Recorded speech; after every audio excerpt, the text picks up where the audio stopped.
I learned that you may not always be the most prepared. Like physically, I don't think I ran enough miles to prepare for this, but what matters and what I had in me was my mind. And like, if you have your mind, your mindset is strong, you can do anything, whether that's at work, at school, running, a personal crisis. As long as you have a good head on your shoulders, like you can do it.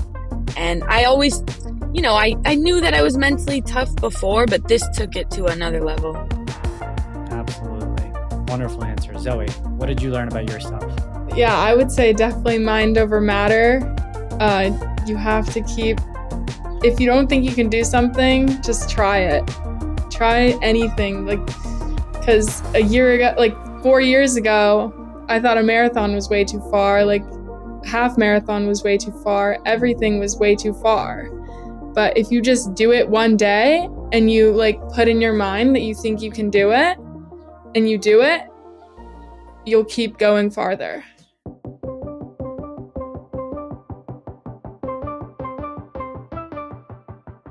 Welcome back to another episode of the Mile 40 podcast. Thank you all for continuing to tune in. Today's episode is going to be an exciting episode for many reasons that we're going to dive into.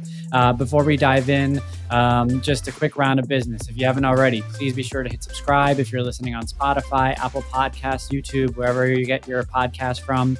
Also, check out the show notes. I see lots of you taking advantage of the discount code for picking up a copy of Audacious or Break Barriers. So go ahead, use that discount code.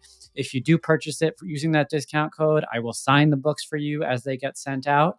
So I just want to say thank you all for the continued support.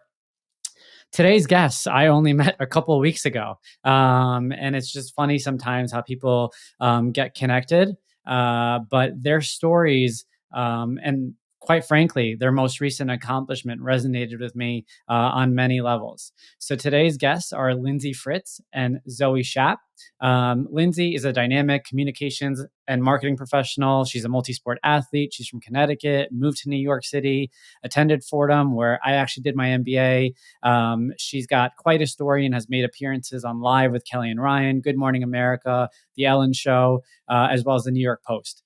She's driven by a relentless ambition to push her limits and inspire change. Zoe, who is also joining us, is a junior at Fordham as well. She's a marathon runner, a triathlete, and a Girls on the Run coach. She grew up in Maryland, ran track, cross country, and she moved to New York City in pursuit of her goal to never stop pushing boundaries. And speaking of boundaries, together, they just ran 123 miles from New York City to Montauk, raising over $23,000 for cancer research at Memorial Sloan Kettering. And we just lost Lindsey. So for right now, Zoe, how are you doing today? I'm doing good. We're super inspired after this whole week. I never thought I was going to be running 100 miles a year ago. Never in my dreams did I think that would happen. But it just shows how much you tell your mind and that you can do something, you'll end up being able to do it. How long did you prepare for it? We prepared for 6 months, but we've both ran marathons before that, triathlons. But this was yeah, I mean, there's a huge difference between a marathon and 130 miles, about 5x almost of a difference. And so, the average person, can't stomach thinking about running a marathon, let alone doing an ultra of that kind of distance. Talk to me about the preparation from a mental versus a physical perspective. How much of the preparation was, getting yourself to accept that you're about to do this, this feat that, again, just such a small percentage of the population would ever undertake, versus the physical training that went into getting your body ready? So for this, we ended up training for a 50-miler ultra instead of 100 miles because we still wanted to have a life. Because she's doing work, Lindsey's doing work, I'm in school. You can't really be running all the time, 80 miles, 90 miles a week all the time. So we trained for that, but the most mileage we ever did before the run was 40 miles, and it went really well. It's just, you really have to believe that you can do it. It's like the fact that you think you can, it will take you so far. So before the race, the longest you ran was 40 miles. That was the longest Yes. distance you had gone. Yes. And you felt okay after that 40 miles. There was no moment of, oh boy, we're going to have to do 3 times this come the weekend. I mean, I did end up crying at the end, but that Okay. was just like my emotions saying like, oh my gosh, you did this. Like, you can definitely do this again. Now, for context for the audience, tell us how you and Lindsey met. Okay, so we actually met in a pool on May 5th, and the run was on May 9th. So she like came up to me at the pool and she was like, "You're a fast swimmer. Like, how'd you learn to swim like that?" Even though that was like my 3rd time in the pool that year, because we were just both training for Ironmans and we had no idea. We had this like type of invisible string theory. Have you heard of that? Okay, so we were all going to the same events, but we never met each other before. Like, she went to Fordham. I didn't know her at all when she was going to Fordham. And the first marathon she ever did was the Brooklyn Marathon in 2022. And that was the first marathon I ever did. I saw a Subway ad, like, it was the beginning of my freshman year of college. I had a breakdown and I was like, I mean, let's do a marathon. Let's try this. Because I've always wanted to do one, but then that Subway ad was just there in the middle of that week where I had that huge breakdown that I'm in college. So we both finished that marathon. And then we also went to Fordham together. And then what else did we?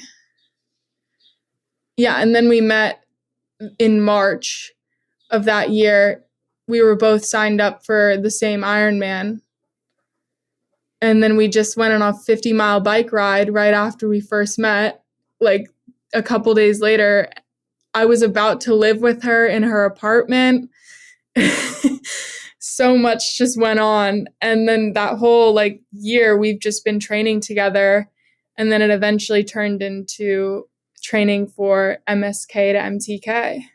So which pool, what gym were you guys working out at? We work out at Temple. Okay. Have you heard of it? Yeah, I've heard of Temple. So you were at Temple, you guys were both in the pool, and that's how you guys connected. Yes. You know, that's a big leap though, from like, hey, like you're a fast swimmer to, hey, like let's run 100 miles together. Yeah. One might say things got hot pretty quick there. Yeah. So tell us about, how the idea came to be. Where was it incepted? Okay, so it was in November. Lindsey just finished her New York City Marathon, her first one. And we were both like, what's next? Because we both also did our Ironmans over the summer. We wanted something to train for. And then Lindsey was like, okay, like, I have this crazy idea. I was because she also fundraised for MSK in the past. She did 100 miles in 4 days. And then this fundraising lady was asking her like, oh, do you want to do something else for MSK? Like, we'd love for you to fundraise again. And then she thought of this idea, MSK to MTK, and she told me about it. And I was like, this is a great idea. Like, this would be awesome. Like, I'd love to do this with you. And we just kept doing it every day, working towards it. Did you have a relationship either with MSK, and if not MSK in specific, with regards to just cancer and just overall cancer research as part of your background? Anyone that you were particularly impacted by going through a cancer journey? Yeah, so my grandparents both died of cancer, my grandma and my grandpa. But my mom's best friend, she is a survivor from lymphoma. So for my New York City Marathon, I actually raised for Leukemia and Lymphoma Society.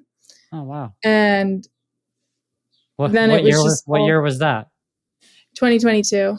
Got it. I mean, I've that's been a big part of my mission. When I first ran my first marathon in 2017, I ran for the Leukemia and Lymphoma Society, and a big part of my platform has been raising money for them. I mean, to date, we've raised over 125K for That's LLS, amazing.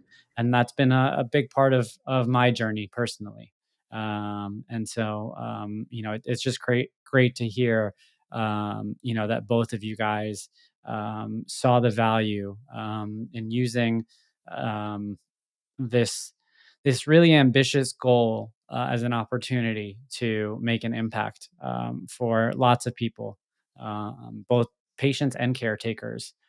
Because when they see you guys putting your feet forward and showing us what's capable, undoubtedly, there are many left inspired from that. Um, Leading up to this race, just so we have a good understanding, I know I shared your bio, and regardless, like there's a lot of high school athletes out there. There's some college athletes out there uh, that would be looking at this and would say, "I would never do something like this." What was it about you as a person? Maybe the way that you were raised, maybe the way that you've built your mindset over the years that kind of made this as something that you couldn't turn down. What about this really got kind of was really attractive to you? So when I grew up, my grandpa actually, I think I was in like middle school, I'm forgetting when, but he biked across the country from Delaware all the way to Seattle. So seeing that growing up, I was like, oh, like this is normal. Like people do this, but it's not actually that normal. But it was just a big inspiration for me, and setting big goals. Like I've always been doing that. Got it. Got it. Um, that's really really good context there. So now I know the 130 miles in and of itself. Once you got going, um, you can never really like even for a marathon, right? You never know what you're going to hit come race day. And every day is different, right? And a lot of times it's the conditions, sometimes it's the mindset, sometimes it could be like I talk about this one marathon where around like mile 18, I tripped over a water cup during a water station. And then my last 8 miles were absolutely miserable, like after like just a small minor trip. And so walk us through the it took you guys 3 days, right, to finish? Or Yes. what, 3 days to finish. So let's go day by day here. Talk to me. I think you broke it down, what, 60 miles, 40 miles, and then the rest were done on the last day? Or that was Yes. the original plan at least? Yeah. So day one, 60 miles was like a big stretch for like, because we've never gone over 40 in one day. But we ended up doing 55 miles on day one, which was really good. We felt really good. Actually, like once I hit mile 40, funny enough, is like when I cried. Yeah, we hit Texas Roadhouse, and like I don't know why I just started crying. Texas Roadhouse. Where do you remember what town you were in? We were close to Ronkonkoma, but I think I Ron also, Concoma. That's the greatest butchering of Ron Concoma. yeah. As a Long Islander, I gotta laugh there. But okay, Ron Concoma. That's a good one for all the listeners out there. So you were close to Ron Concoma. And what happened? Walk me through it.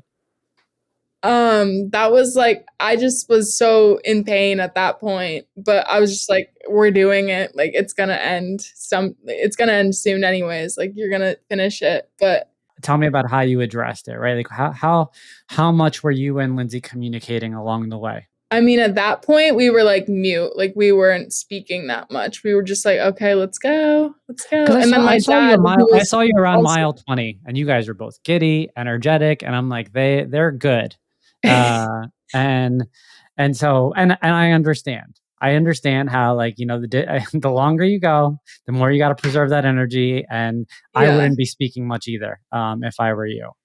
No, but Lindsey, I don't know what she was on, but she, every single time, she'd be like smiling and being like, I'm good, I'm good. And my dad like makes this joke, and he's like, oh, she's always like, I'm good. I'm good. That sounds about right. I mean, I don't want to skip steps here, but I did see Lindsey at the finish, and I was like, oh wow, like Were you surprised by like how? I was like, she could run another 30 miles. Like I know. She didn't look very phased at all. But it's like so insanely crazy to me. Like, I don't even, she is like, it just, this whole thing is like to show how much the mind can like impact you in a run. But she, in her Chicago marathon this year, like she got worse. I think she got like 5 hours something. Her average pace was worse than the last day of running. Like she beat her marathon time for Chicago in 2023. Wow. That's insane. That's like, yeah. I mean, she looked. Yeah, I mean, I was really, really, really surprised when I saw her, and impressed, and then just kind of I was inspired. I mean, but yeah. All right. So let's go back. Okay. So day one, around mile 55 or mile 40, you broke down, right? But you didn't finish until mile 55 day one, or how far did you go day one? We both went 55. You both went 55. So talk to me about the last 15 miles. How did you battle through the last 15 miles? It was just like running and walking. I put on the David Goggins Spotify podcast and was just listening to that. And I heard that he did like 100 miles without stopping. So I was just like, okay, Zoe. And I think going. He did it on a broken foot or something like that too. Yeah. Okay. So that was honestly the best inspiration for me within those 15 miles.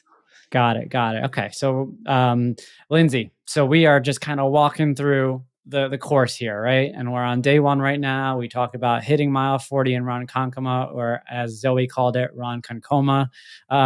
And we talk about hitting that wall at mile 40. So now we're walking, running. Are you guys split up at this point? Are you doing your own thing, Zoe? Is Lindsey doing her own thing? Or are you working together still through those last 15 miles? At that point, we were kind of like still in eyesight of each other. So we were aware that we were in each other's presence, but not directly next to each other. Got it. And by the time you finished the 55 miles, what was the reaction after day one when you guys looked at each other after 55 miles? And be honest, like tell it like it is.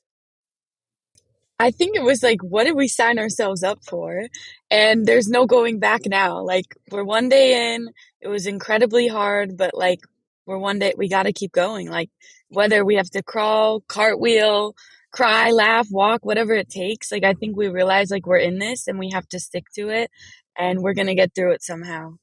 But it was definitely like, what are we doing? Zoe, what was going on in your head after you finished 55 miles? Like right when we finished, there was a Cold Stone in front of us, and I was like, oh, good, go for some ice cream. But every day I actually finished at an ice cream place, which was funny. I always like take signs from where I end. I'm like, this means something. It's going to mean something. I mean, you surely deserve it. So like, I guess for the listeners out there, talk us through around what time did you finish on day one? 9 p.m. So now you're done at 9 p.m. You started what time in the morning in the city? Like around 5, yeah. So you start at 5. So you're from 5 a.m. to 9 p.m. And how often are you guys stopping along the route? Like every 10 miles. Approximately 10 miles. And are you like fueling at these stops? Like, are these for food and for like bathroom stops, or what's the general flow of the stop? We did a little bit of both. Like in the beginning, I think we really tried to crank out the miles and just make them quick stops. But then once we got to the 30, 40, 50 mile marker, we were stretching, we were eating a little bit more. So it kind of just depended on how our body felt. And tell us, for the audience's sake here, what were you fueling with? What was the main source of food that you guys were taking? And Zoe's laughing. I don't know if Zoe stopped for some froyo along the way, but These Cliff gummy bears. yep. They're called blocks. Yep. So was that the main source of fuel you guys were doing the whole time? And chicken and rice. Okay. We would have some Spring Energy goose, but the blocks is really like what was edible at that point. Got it. Like Wow. nothing else was really Going down? Yeah, because otherwise you would need to go to the bathroom. Talk to me about hydration. How are you guys hydrating? Coconut water. Got it. Wow. Okay, so now I want to get into the night of night one. You kind of had this like what the heck did we sign up for dialogue in your heads. Be honest with me. Were either of you guys like, I don't want to do day 2? Like even inside your heads, even if you weren't saying it to each other. No. Okay. That's I fair. wanted to do it. Yeah, I was ready. Got it. Okay. So then Yeah. talk to me about what time was your alarm set for day 2? What time did you have to wake up? So we were meeting with a reporter from the news at like 9 a.m. So I think we both woke up around like 8:15. We were trying to get as much sleep as possible. And then the reporter came and I felt like it kept getting delayed of when we left. So that was a little bit frustrating because I think we wanted to crank out some of the miles in the morning, but we got a good night's rest the first night. How does your body feel after you wake up after 55 miles? Did you guys feel tight? Were you sore? Was it easy to get started on day 2? We did an ice bath the night before together. So that helped a lot, but it definitely like was harder to get started. I love that. Where did you guys, what were you guys using, a portable ice bath? Did someone have it in their van or truck? I do have one, but we ended up using like our hotel bathtub. My aunt is like a physical therapist. Yeah, and she was our PT along the road, and she filled it up and made us sit in it, and it was laughing at us taking pictures. But it worked. It worked. That's amazing. Are any of those pictures like Instagram quality? Like, can we get those for this? I think we're going to need to share those. Okay. All right. So you'll have to get those over to me. All right. So now day 2, you have 40 miles according to the plan for day 2. You're running about 5 miles. I mean, it was 60 miles was ambitious for day 1. So you got to 55. Talk to me about day 2. Where were you starting? Where were you supposed to end? So were you starting around Ronkonkoma or were you past Ronkonkoma at that point? We were in Ronkonkoma. Okay. So you started in Ronkonkoma, and where were you expecting to end day 2? We were hoping to end around like Southampton area. Okay. So now you're going down to Southampton. And that's quite a stretch for the listeners out there, because now you're in rural Long Island. You're not going through the city anymore. You're probably running on some quiet streets at this point. Talk to me about how day 2 flowed. Where did things start to kind of get a little rocky on day 2? I mean, within the first 5 miles, I was just like, ow. And then I kept it going to like mile 75. Okay. But I was having like breakdowns at every 10-mile stops. And Lindsey was like, I'm good. So let's dive into that really quick. Those breakdowns, physical or mental? They were all like mental.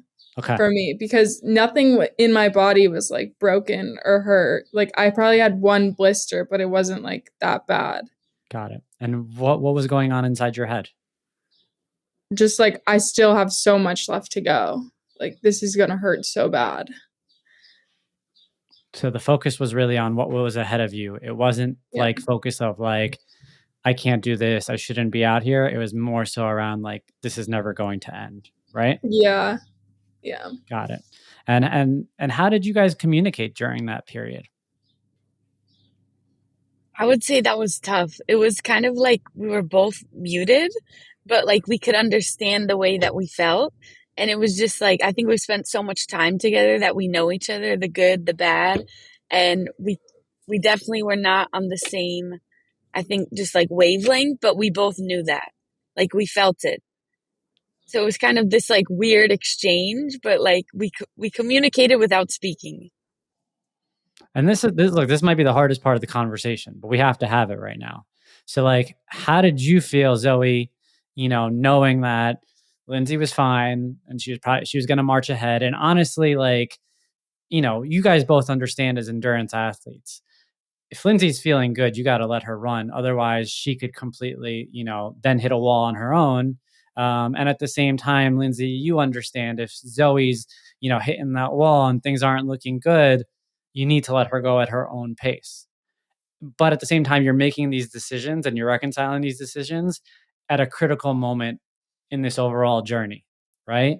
And so, on top of the fact that you have to deal with the emotions of you still have another 60 miles to go on this race, now you have to deal with the emotions of did I just let my friend down? And did I just leave my friend, back here? Um, and so, why don't you both speak to that and kind of the toll that it took on you just for the rest of day two, right? How did day two finish for you individually? I'll let you go first and then Lindsey. Okay, so we were at mile 75 of the whole thing. So we already hit 20 miles for the second day. And my dad, like, there was at least like a mile between us at that point. Like, we both were at the mile 20 stop. And then my dad, the whole time, like, leading up to getting to that stop, my dad was saying, like, you gotta let her go. Like, you can do it. Just do it without her right now, because she's too far in front at this point. And I was just like, okay, yeah. Like, the whole time I was like, let her go. Like, I do not need to be next to her right now. But yeah, a really special moment for me was like hugging Lindsey at mile 75 and like just crying. Because I was just like, you're doing good, like, keep going. But Zoe, you still had no doubt you were going to finish it, right? Yeah, so after the 75, I was just like, all right, I'll walk a half marathon. So I walked a whole half marathon. So there was never a doubt in your mind, from what I'm gathering, that there was I no was doubt. ready to finish. Just like, I wanted to take it at my own pace at that point. Got it. Now, Lindsey, tell me how you felt after 75. That was honestly one of the toughest decisions I've had to make in a really long time because I'm such a people person and Zoe's like one of my best friends, running buddies, all the above. And I did not know what to do. Like, I felt like in this dilemma of like physical and mental. But then when we had that exchange, like she just mentioned, like, I feel like she gave me the clear to go. But every single mile forward, like, all I could think about was like, where's Zoe? Like, when I would stop to meet with my family and friends, like, I was just the first thing out of my mouth was like, where's Zoe? Is she okay? Because like that, our friendship means way more to me than like anything. But the fact that we were both able to do it again at our own paces, but still do it is what matters. When did you start thinking about the fact that you might not cross the finish line together? Was that day 2 or day 3? That was more so day 3 for me. Got it. Yeah, day 3. So now you guys are broken up for day 2. Zoe, how far did you end up making it day 2? I did 33 miles. Okay, just so until dark. I was like, all right, I'm going to walk till dark. Got it. So that's about mile 88. Lindsey, how far did you make it day 2? I think 40. You hit 95. So you're about 7 miles apart. So, okay. Mm-hmm. Which, it's not even in the context of 132 miles, 7 miles it's nothing. Is not that big of a distance. And especially because, Lindsey's going at her pace and Zoe's walking now, because I was tracking you guys and I was like, I noticed there was some separation, but it never seemed like it was that big of a separation. All right. So now you finish up day 2 individually. Now you're in separate hotel rooms that night. So that's a little bit of a difference from day 1. Was it similar in terms of, did you guys take ice baths again the next day? Or talk to me more so about just the emotional recovery of day 2. Yeah, the emotional recovery for me, I think I was like, we are so close. Like I can smell Old Montauk Highway from here. Like I knew it was on the horizon, but at the same time it was really hard to like celebrate that and think about that when all I could think about again was like Zoe and like us having that moment together finishing. Like I couldn't stop thinking about that no matter how much I wanted to celebrate. Did you guys connect on night 2, like over the phone? Yes. Yeah, we were texting. So Zoe, you tell me first. Talk to me about your emotional recovery on night 2. My whole family was there at that point. Like my brother and my boyfriend came in. Like everyone was there. So that was really nice to like just have that support from everybody else. But yeah, I was so in pain. I think I got like 2 hours of sleep that night, and I was just like legs up the wall for like an hour. But then I was like, okay, I'm gonna finish with Lindsey. I'm gonna wake up early and I'm gonna leave the hotel. And so I got the first miles, like first 7, because I wanted to catch up to her. Like I wanted to finish with her on day 3. So we left like really early in the morning, all of us. And I hit the first 5, and then I was walking again on day 3. So talk to me about the text message exchange, day 2 at night. Yeah, so I think it started, I don't know, I think both of us wanted to like text, but we didn't know what to say. And I think I just kind of like broke the ice and was like, I'm so proud of you. Like, I know how it feels to hit any sort of mental, physical wall. And the fact that you even kept going, I think is commendable. And I was just like in awe.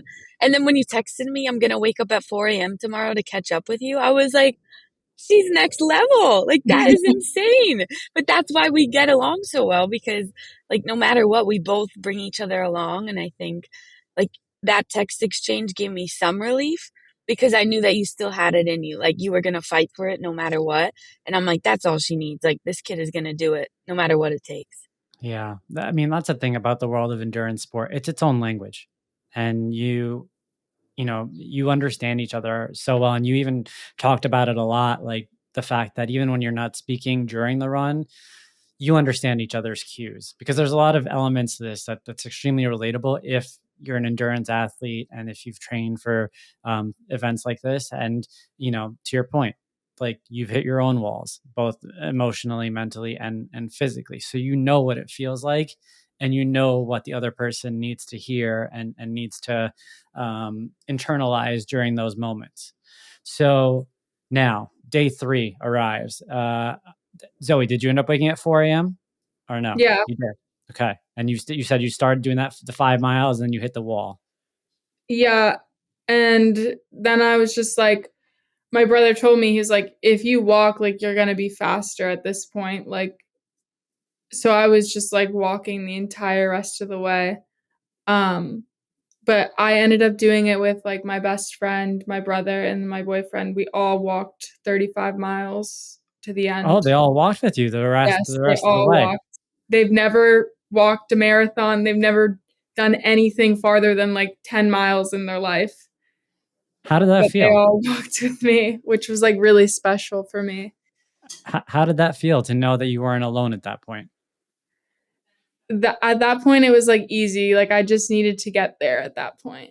And it was nice to have everyone's support.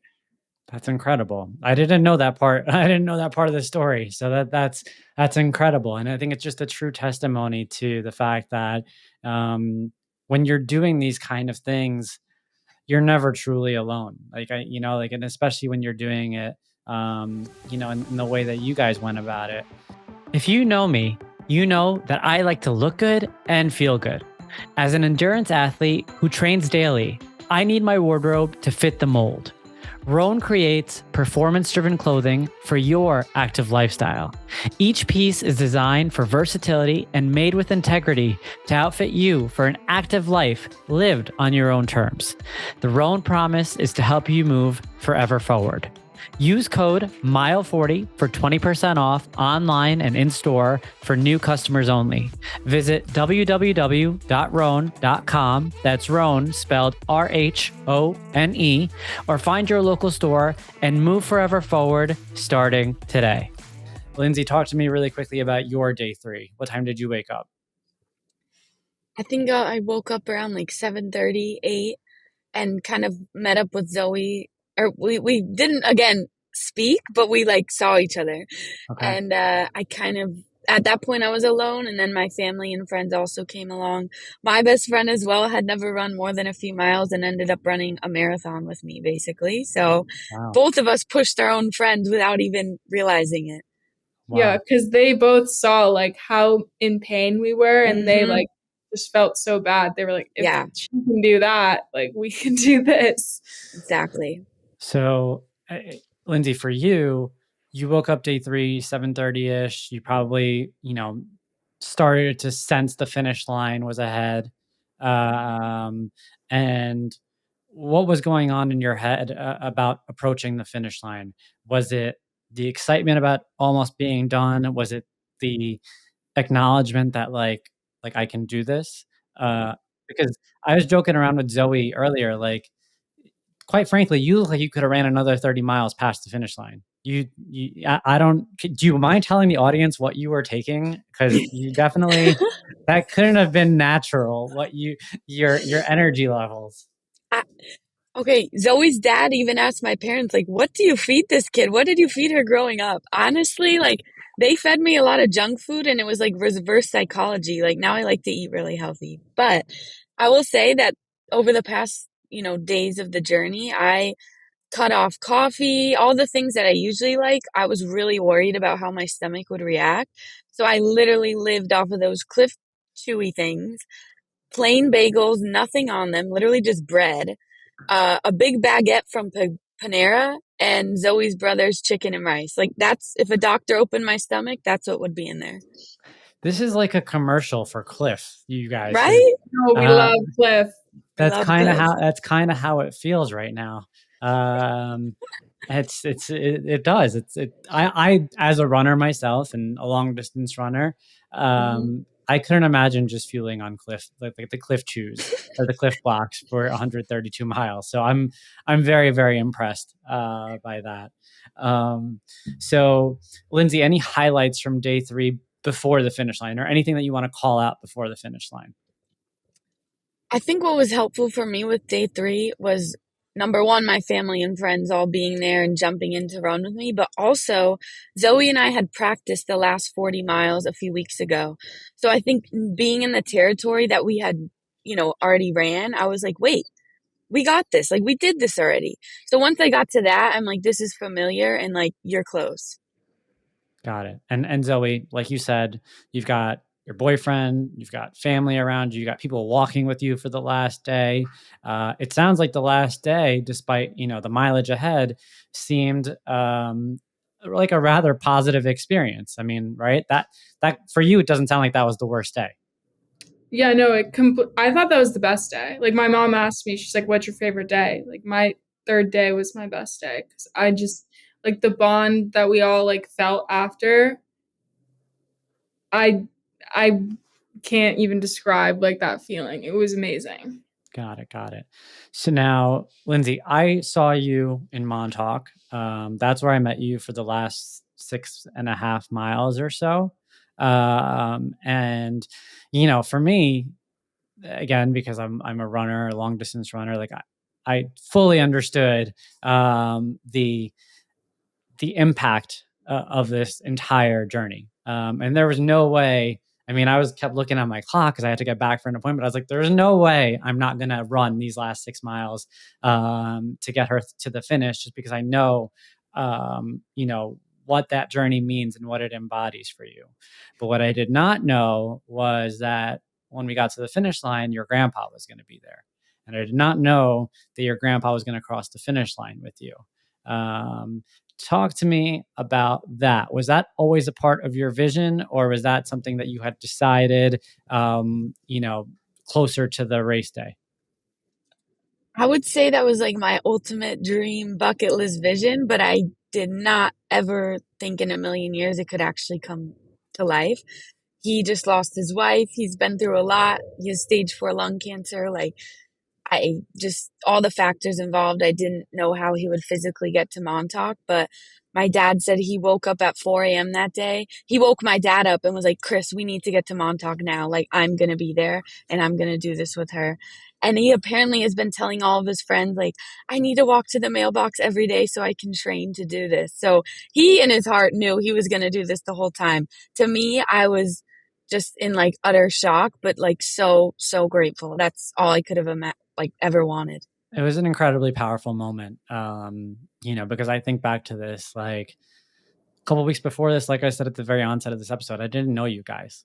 I didn't know you at all. And I was telling someone else, I get these requests a lot of times, and most of the time I have to decline participating just because it's a little overwhelming to be able to participate in every single event for causes like this.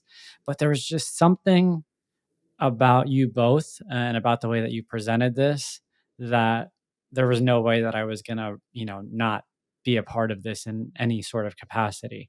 And then seeing you at the finish line, seeing you with your grandpa, that's when it was a full circle. And at the time, I did not realize that your grandpa had a diagnosis. And so obviously that makes it, a lot more powerful. I saw the emotion of everybody at the finish line. So what time did you finish? Remind me, around what, like 1:32? Yeah, something like that. All the hours blended together. But yeah, Yeah, late afternoon. late afternoon, something like that. And how did you feel at that point? Now you knew you crossed the finish line. You had this super emotional moment with your grandfather. Your family was all there. I could kind of tell just by looking at you in your mind, you were like, where's Zoe? And Oh when yeah. is Zoe going to make it here? hmm Uh, Talk to me about how it felt to cross the finish line alone and what your immediate thoughts were. Yeah, so I had mentioned that like perfect bucket list vision before, and one of the factors was my grandfather, and the other was obviously Zoe, and like holding her hand, running through that little ribbon, and like to not have that was so weird for me. Like I almost couldn't even celebrate the moment because it felt like off. Obviously, I was happy, but I don't think it hit me yet what actually happened because I was so like, I need to make sure she's okay and like I want her to be here. So it was a very weird ending. Obviously, I wouldn't trade, with that moment with my grandfather and Zoe still finished, but it was definitely bizarre. And I don't think you can prepare yourself for a situation like that. And Zoe, simultaneously, when did you find out that Lindsey crossed the finish line? There was pictures in our group chat. So you were checking, you were walking. So you were checking the Yeah, phone I while you was were. just like, I needed to see where she was because I was like, she's gonna finish soon. Got it. So that means that you guys were approximately 6 hours apart in terms of finishing. Lindsey, what did you do the next 6 hours? Well, my family and I went to Bounce. It's a club in Montauk on the beach, and we had drinks and some food. But again, like the entire time, I was just thinking about her, and I wasn't the one to send those photos in the group chat. I was not too happy that those photos were sent because No, I'm no, like, no. why would you do that? No, but anyways, all I could think about was her, and I ended up like leaving the bounce thing. My friend stayed, and I was like, I need to go find this girl, even if it's just to bring her a bottle of coconut water, which is what I did. I'm like, I Yeah. need to just see her and give her a hug and just root for her, even if it's like not physically with her. I love that. So when did you see her next? At mile 6, she was like across the street from me, and I was like, oh my gosh, she's Mile up. like 6 She's 6 still miles left to standing. go. Yeah, I think But you were no, at it's mile like 117. yeah, Okay. Oh wow. yeah. Okay. So Lindsey, did you finish with her, or how did the rest of the day go? Okay, so I could tell she was having a moment with her fam, her friend, her Sure. boyfriend. I was like, you know what? Like, I'm gonna let her finish. I'm gonna let her do this. Like, and she knows I was rooting for her, but then we were able to recreate the moment later on the next day, kind of Amazing. just a celebratory lighthouse. We did this. So we kind of both had our own moments and then came together for one like special collective one. Amazing, amazing.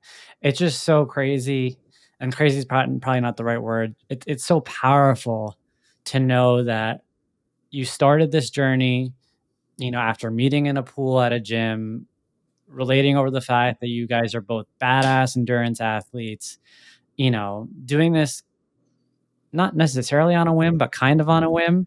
And um, Not only learning a lot about yourselves, but learning a lot about each other. And through learning about each other, you probably learned even more about yourselves throughout this process. And to see it and to know that you guys finished, although at different times, it feels like that you guys did this whole thing together, because you guys never lost sight of each other emotionally, despite the fact that you couldn't actually see each other physically.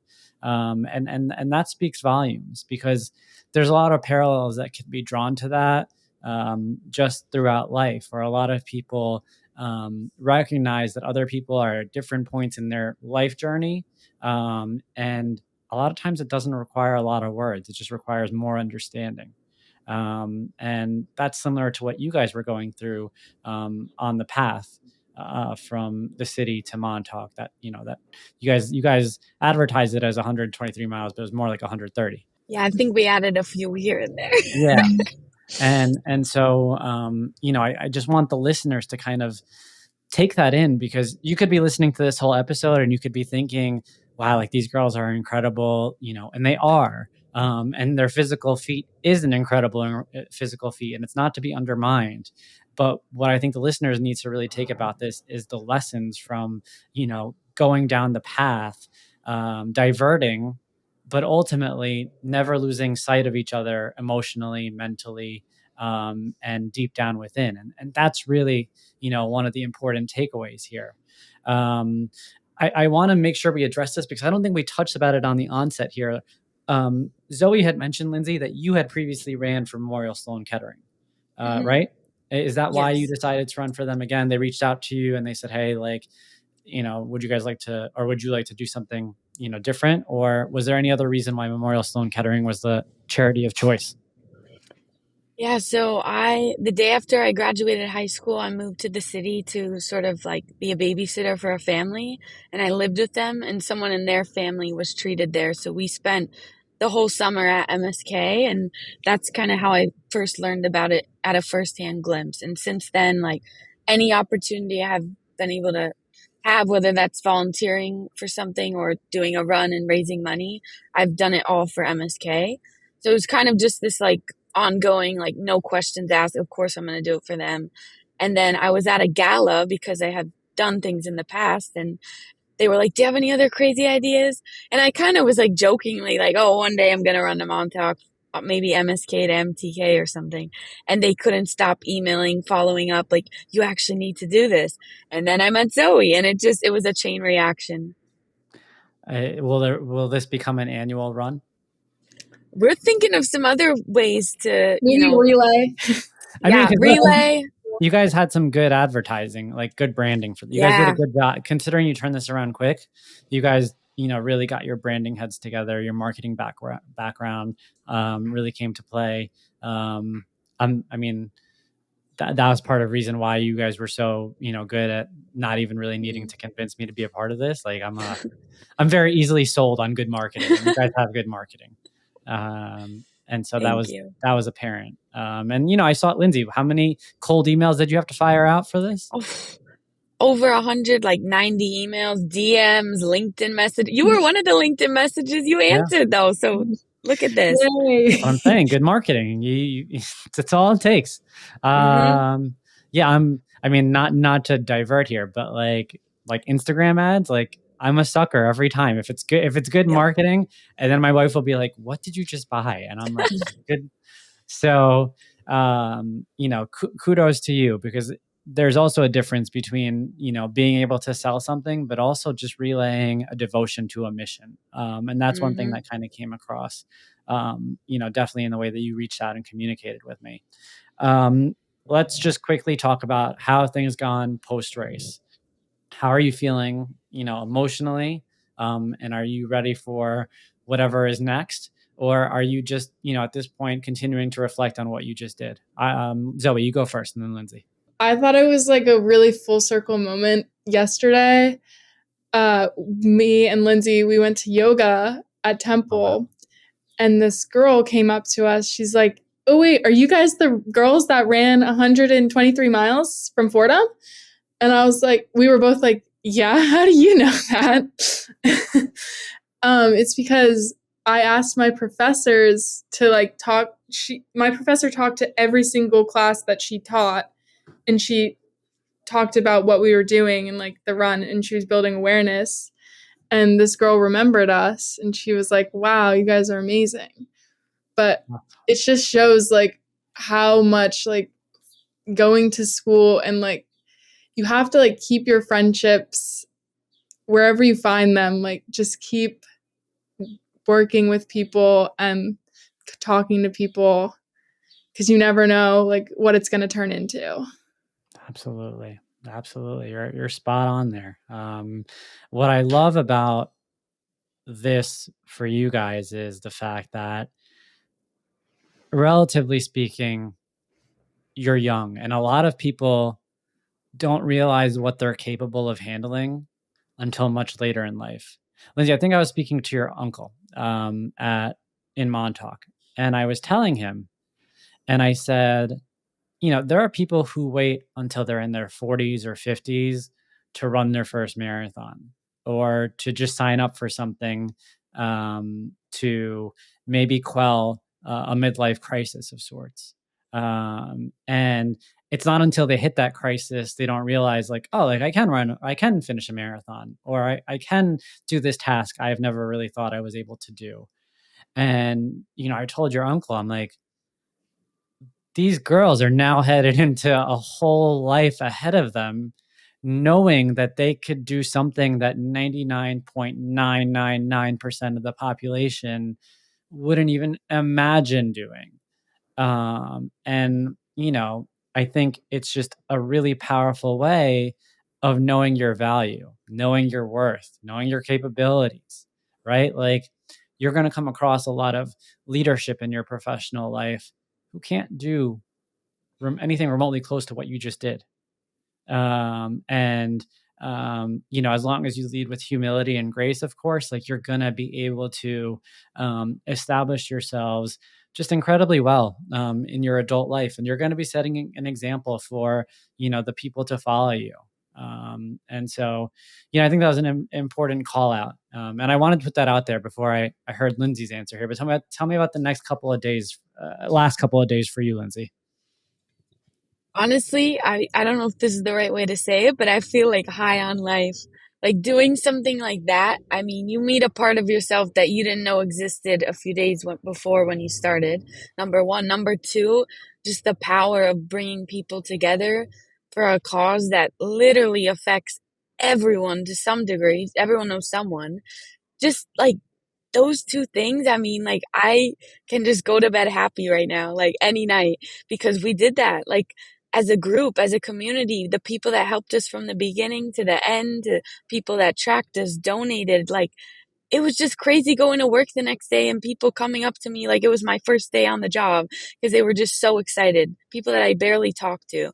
So just seeing how far and wide this has spread, and for just such a meaningful reason. I mean, my bucket is so full right now. And like, for me, now the sky's the limit. Not that it wasn't before, but I'm like, this is more fuel to my fire to just keep doing initiatives like this. Amazing. Now you're doubling down.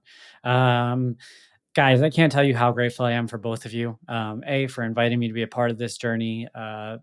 B, for taking the time out to chat right now. And really overall for your impact that you're having on the broader community here. Let's finish off with this note. And this might be something we already talked about, but I think it's a good way to close. I want each of you to tell me what you learned about yourselves, during the 130-mile journey. So Lindsey, you go first. Zoe, you can close it out for us.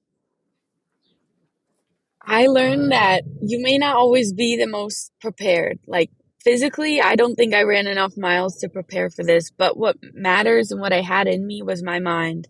And like, if you have your mindset is strong, you can do anything, whether that's at work, at school, running, a personal crisis. If as long as you have a good head on your shoulders, like, you can do it. And I always, I knew that I was mentally tough before, but this took it to another level. Absolutely. Wonderful answer. Zoe, what did you learn about yourself? Yeah, I would say definitely mind over matter. You have to keep, if you don't think you can do something, just try it. Try anything. Like, because a year ago, like 4 years ago, I thought a marathon was way too far. Like, half marathon was way too far. Everything was way too far. But if you just do it one day and you like put in your mind that you think you can do it and you do it, you'll keep going farther. I love it. I love it. Thank you both so much. Like I said, I'm incredibly grateful for you both.